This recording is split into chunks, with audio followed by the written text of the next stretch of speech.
Ma! Ma! Ma! O, bakit anak? Ma, malapit na pala ako mag-graduate ng high school, manok. O anak, ilang buwan na lang din. Kaya nga, may excited na ako, may. Iniisip ko kung ano kaya magandang kurso, ma. Ano bang kurso yung gusto mo? Gusto ko sana yung mga yung pangsundalo eh. Yung barila, pang lalaki talaga yung gusto ko, ma eh. Huwag yun anak, alanganin. Kamusta naman kami ni papa mo pag may nangyari sa'yo? Pagsundalo, ma? Oo, Kaya ano na lang, ma. Basta yung pang lalaki, ma, ano, ma. boxing anak. Boxing. Oo, kahit hindi ka na mag-aral noon. Yung katulad kay Manny Pacquiao, ma. Oo. Eh, magaling ako dun, ma.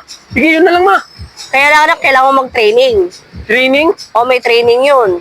Kahit anong training, ma. Ano ba yung training ng boxing, ma? Dapat mabilis kang tumakbo. Ay, mabilis ako tumakbo, ma. Oo. Tignan mo, ma. Subukan mo nga anak. Oh, Sige nga. tignan mo, ha. Tignan mo, ma. Anak, balik ka dito. Ay, Alanganin. ay. Bakit, ma? Alanganin yung takbo mo. Bakit?